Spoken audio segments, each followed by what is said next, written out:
বন্ধন নিউজে আপনাদের স্বাগত। শুরু করছি আজকের খবরের এই অংশটি নিবেদন করছে চুঁচুড়া নবজীবন ফাউন্ডেশন। আন্তর্জাতিক মাদক বিরোধী দিবসে নেশামুক্ত সমাজ গড়ার শপথ চুঁচুড়া নবজীবন ফাউন্ডেশনে। প্রায় 2 দশক ধরে এই সংস্থা নেশাগ্রস্ত যুবকদের নেশার জগৎ থেকে সুস্থ সমাজ ব্যবস্থা ফিরিয়ে আনছে। একদিনে মাদক বিরোধী দিবস পালন করলেই হবে না। একজন নেশাগ্রস্ত যুবককে নেশার জগৎ থেকে ফিরিয়ে আনতে গেলে সারা বছর ধরেই তার চিকিৎসা দরকার, আর সেই চিকিৎসা হবে বিজ্ঞানসম্মত পদ্ধতিতে আর মানবিক পথে। আন্তর্জাতিক মাদক বিরোধী দিবসের মাদক নেশার জগৎ থেকে সুস্থ জীবনে ফিরে আসার উপায় প্রসঙ্গে একথাই বললেন চুঁচুড়া নবজীবন ফাউন্ডেশনের কর্ণধার চন্দন দাস।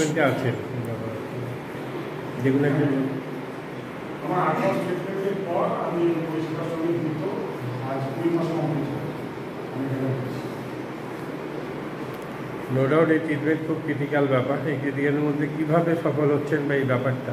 এটা সম্পূর্ণ টুগেদার উইকেন্ডের প্রোগ্রাম, আমরা সেটার মাধ্যমেই ভালো আছি। একে অন্যকে সাহায্য করার মাধ্যমে এবং একে অন্যকে বুঝে তাকে নতুন জীবনে নিয়ে আসার মাধ্যমে আমরা ভালো আছি। একটা বন্ধুত্বের সম্পর্ক তো গড়ে ওঠে এখানে। অবশ্যই বন্ধুত্বের সম্পর্ক গড়ে ওঠে এবং সেটা লং লাইফ থাকে, এটাকে আমরা ফিলোসফি হিসেবে আশা করি। আমরা ধীরে ধীরে যখন বিবাহের পথে আসা ওই একে অন্যকে সাহায্য করার মাধ্যমে ভালো আছি। চন্দন দাস যে ব্যাপারে একটা গুরুত্বপূর্ণ ভূমিকা পালন করছে সে ব্যাপারে তো আপনাদের একমত অভিমত। অবশ্যই যদি না থাকে আজকে সত্যি কথা বলতে কি আমরা এই মানে মুখ দেখতে পেতাম না। এত সুন্দর একটা প্রতিষ্ঠান যেখান থেকে আমাদের মতো মাদকাসক্তরা ধীরে ধীরে জীবনের জন্য সরে ফিরছে এবং নতুন জন্ম প্রায় পুনর্জন্ম যাকে বলা চলে পুনর্জন্ম লাভ করছে এবং ওনার পরিষেবা ওনার একদম নিজের মতো, মানে আমাদের নিজের দাদার মতো উনি হাত রেখে আমাদের সঙ্গে একসঙ্গে মিলেমিশে আমাদেরকে ভালোবেসে সুন্দর পথ দেখান।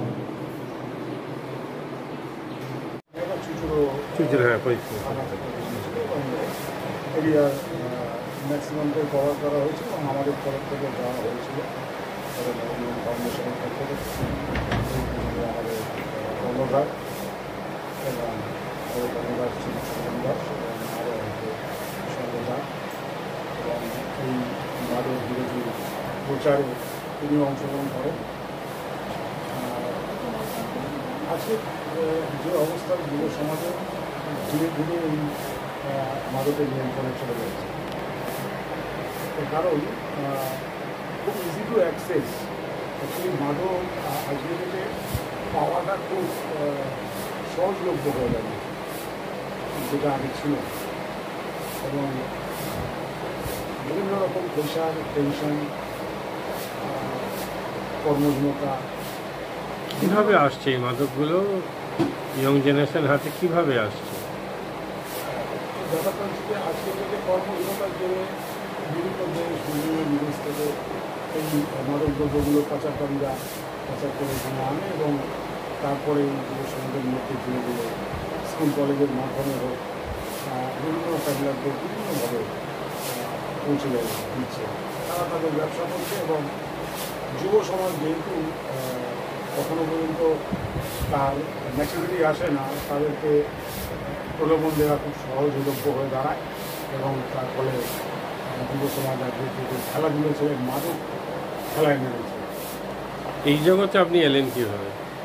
এই প্রতিষ্ঠানে অনেকটা সেরকমই যে আমিও ছোটোবেলা থেকে একটা নিয়মকানুনের মধ্যেই বড় হচ্ছিলাম, বা এটা একটা ডিজিজ, এটাকে বলা হয় ডিজিজ অফ অ্যাডিকশান। তো আমার ওই নেগেটিভ তীব্র টানটা আমাকে যখন আমি আমার নিজের মতামত এস্টাবলিশ করা শুরু করলাম, আমি বড় হলাম, তখনই আমার ধীরে ধীরে ওই নেগেটিভ দিকে আমাকে নিয়ে চলে এই অ্যাডিকশান, এই রোগটা। ধীরে ধীরে আমিও মাদকের কবলে আসি। আমিও বহু বছর ধরে মাদক সেবন করার ফলে ধীরে ধীরে সব কিছুই হারিয়েছি। সমাজের গ্রহণযোগ্যতা, নিজের সম্পর্কগুলো, নিজের কর্মজগৎ থেকে দূরে চলে গেছে এবং স্বাস্থ্য তো অবনতি ঘটেইছে। তো তারপরে কোনো একটা জায়গা থেকে ঈশ্বরের আশীর্বাদ হোক বা বাবা মার সব চেষ্টা, আমারও ইচ্ছা কোনোভাবে এরকম একটা সুন্দর প্রতিষ্ঠান যেখানে নেশামুক্ত করার চেষ্টা করা হয় এবং একটা নতুন জন্ম দেওয়ার চেষ্টা করা হয়। তো সেরকম একটা জায়গায় আমি এসে পড়ি এবং এখানে একটা শিক্ষা দেওয়া হয় কীভাবে মাদক থেকে দূরে থেকে এই মাদকের কবলে ধীরে ধীরে একদিনে একটা মানুষ মাদকাসক্ত পরিণত হয় না। বহুদিন ধরে মাদক সেবনের ফলে এই রোগটা ধীরে ধীরে তাকে গ্রাস করে এবং জীবন থেকে সব কিছুই তার হারিয়ে যায়। ধীরে ধীরে পুরোপুরি ধ্বংসের মুখে চলে যায়। সব কিছু হারিয়ে নিঃশেষ অবস্থায় এই নবজীবন ফাউন্ডেশনে আসলে এসে একটা মানুষ ধীরে ধীরে আবার নতুন জন্ম হয় এবং ধীরে ধীরে নেশামুক্ত হয়ে জীবনটাকে অন্য চোখে দেখে অন্যভাবে দেখানোর চেষ্টা করে এবং উন্নতি তার জীবনে ঘটে। এইভাবেই নবজীবন ফাউন্ডেশন বহু দিন ধরে এই পরিষেবা দিয়ে যাচ্ছে এবং বহু মানুষ প্রতিনিয়ত সুন্দর জীবনের মুখ দেখছে, নেশামুক্ত জীবনে উন্নতি করে যাচ্ছে। আর এইভাবেই প্রত্যেক বছর প্রতিটা দিন সারা বছর কিছু অনুষ্ঠানের মাধ্যমে আমরা নেশাকে যুব সমাজ থেকে দূরে করার চেষ্টা করি। এইভাবে চলে আসছে আর এইভাবে চলবে। আজ আন্তর্জাতিক মাদক বিরোধী দিবস সারা দেশের সঙ্গে এই রাজ্য এই জেলাতেও পালিত হলো। ব্যাপারটা হচ্ছে একদিনের সমাধানে তো এটা সমস্যার সমাধান হয় না। একটা নেশাগ্রস্ত মানুষকে মেন স্ট্রিমে ফিরে আনা একটা কঠিনতম কাজ, সেটা কিভাবে করে চলেছে? প্রথমেই আপনাদের সবাইকে নমস্কার জানাই। আমার নাম চন্দন দাস। বিগত 10 বছর ধরে আমি এই চুঁচুড়োয় হুগলি ডিস্ট্রিক্টের বিভিন্ন জায়গায় এই অ্যাডিকশন বেল্টে কাজ করে আসছি এবং সত্যিই তাই যে এটা একটা শুধুমাত্র মাদক বিরোধী দিবস নয়, আমাদের লড়াইটা থাকে 365 দিন 24 ঘন্টায় নেশার বিরুদ্ধে।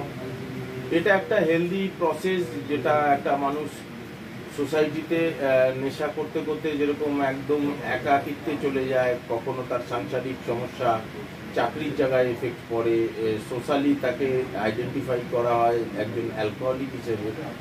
সেই জায়গা থেকে একটা মানুষ যখন আমাদের কাছে আসে চিকিৎসার জন্য এবং খুব ভাঙাচোরা অবস্থায় আসে এবং সে নিজেও জানে না তার ভবিষ্যৎ কী, খুব ক্ষীণ একটা আশা নিয়ে, শুধুমাত্র বেঁচে থাকার আশা নিয়েই আসে আমাদের কাছে এবং সেখান থেকে আমাদের শুরু হয় এই চিকিৎসার পদ্ধতি। তাকে প্রথমে ফিজিক্যালি রিবিল্ড করা হয়, যেটা সামান্য কিছু ওষুধের সত্যিই প্রয়োজন হয়।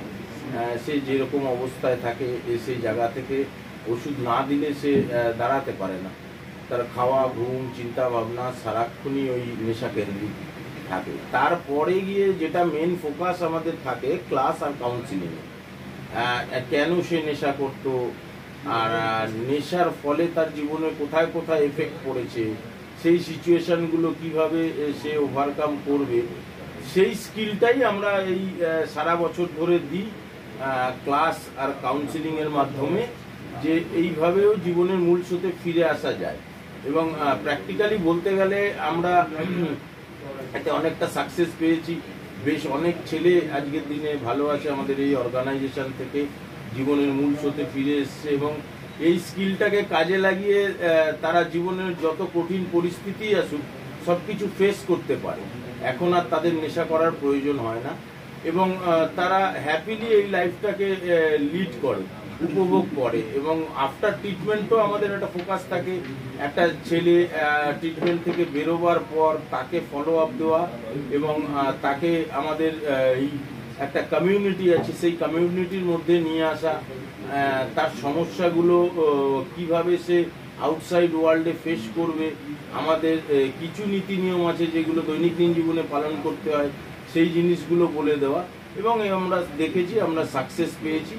শুধুমাত্র আজকের দিনে হুগলি ডিস্ট্রিক্টে নয়, আমাদের এই অর্গানাইজেশনে বাংলা থেকে, বিহার থেকে, উড়িষ্যা থেকে, ঝাড়খণ্ড থেকে, বিভিন্ন স্টেট থেকে আজকের দিনে ক্লায়েন্ট আমার কাছে আসে এবং আমরা যে সার্ভিসটা তাদের প্রোভাইড করি তারা হ্যাপি। এবং কিছু ক্ষেত্রে আমরা ফ্যামিলি মেম্বারদেরও কাউন্সিলিং করি এবং ফ্যামিলি মেম্বারদেরও বলে দিই যে আফটার ট্রিটমেন্ট একটা ছেলে ট্রিটমেন্ট সেন্টার থেকে বেরোবার পর তার সঙ্গে কীরকম বিহেভিয়ার করা উচিত বা কীভাবে তাকে ফলো আপ দেওয়া উচিত, কি করলে সে ভালো থাকবে। কেননা ট্রিটমেন্ট সেন্টার থেকে বেরিয়ে যাওয়ার পর যেটা লড়াইটা শুরু হয় সেটা ওই ফ্যামিলির মধ্যে দিয়েই শুরু হয়। ওই জন্য আমাদের এটা কথা যে খুব রিকভারি স্টার্ট ফ্রম হোম, তো ওই বাড়ির পরিবেশটা কিরম হবে এবং বাড়ির লোকেদের কি ভূমিকা থাকবে এটাও অনেক ক্ষেত্রে আমরা বলে দিই। এবং আমরা দেখেছি আমরা এই পদ্ধতি অবলম্বন করে, যেটা বিশ্ব স্বাস্থ্য দপ্তর একমাত্র স্বীকৃতি দিয়েছে এই রিহ্যাবিলিটেশন প্রসেস, আজকের দিনে আমরা সাকসেস, অনেক ছেলেমেয়েই জীবনের মূল স্রোতে ফিরে এসছে এবং আমরা এই কাজটা করে খুব হ্যাপি। মাদকাসক্ত যুবকদের জীবনের মূল স্রোতে ফিরিয়ে আনছে চুঁচুড়া নবজীবন ফাউন্ডেশন। আজ থেকে 7 বছর আগে পথ চলা শুরু হয়েছিল এই সংস্থার। হুগলি জেলা থেকে শুরু হয়েছিল নবজীবন ফাউন্ডেশনের কাজ। আজ গোটা উত্তর পূর্ব ভারতে ছড়িয়ে পড়েছে তার ব্যাপ্তি।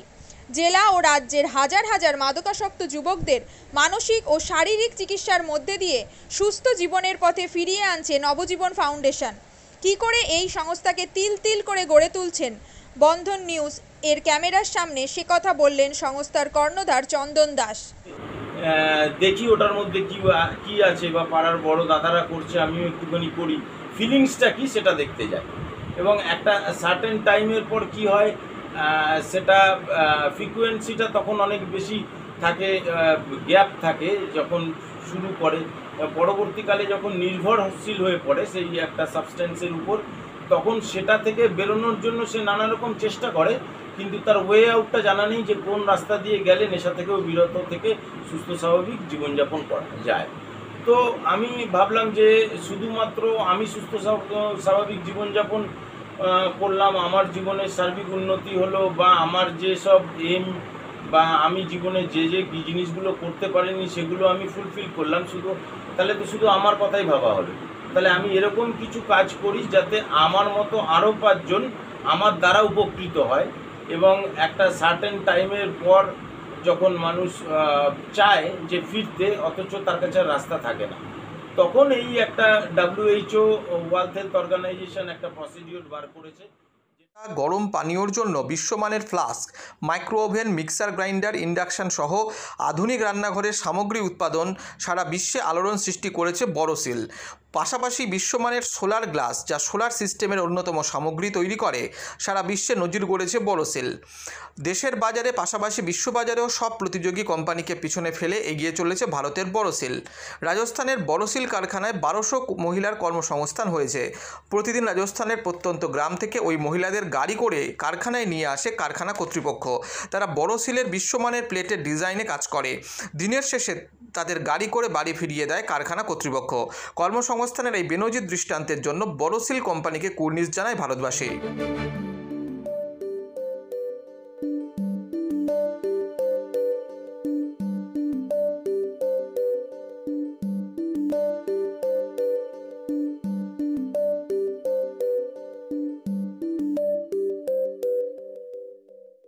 At Borosil, our products touch our customers' lives in many ways.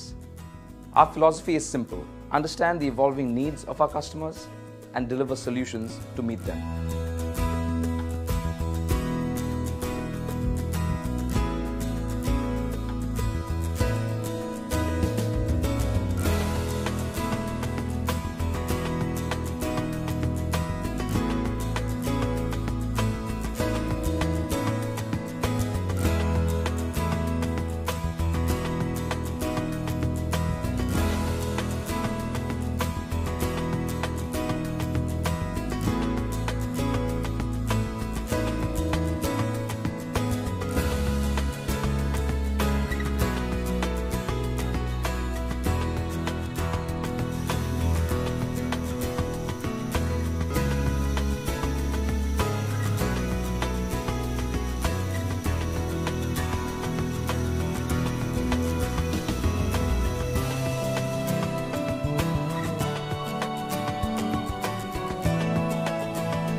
We look beyond business. We promote green energy as well as provide healthcare and education for the underprivileged. In fact, this has been our heritage at Borosil.